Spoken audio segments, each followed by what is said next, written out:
শিশুটির বয়স 10 কি 12। এ সময় হাতে থাকার কথা ছিল বই ও ব্যাট, কিন্তু এই বয়সে ও হাতে পেয়েছে চাপাতি, সাথে সন্ত্রাসের প্রশিক্ষণ।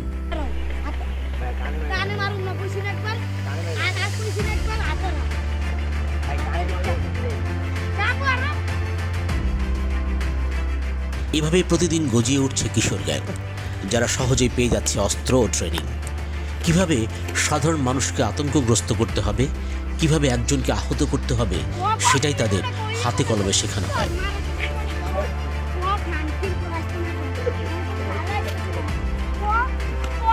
এসব ঘটছে কিন্তু আমাদের আশপাশেই। এসব আমরা যেমন দেখছি, তেমনি আইনশৃঙ্খলা বাহিনীও নিশ্চয়ই দেখছে। তারপরও সবাই মুখ বন্ধ করে রেখেছে। কিন্তু যার ক্ষতি হচ্ছে কেবল সেই টের পাচ্ছে কুফল।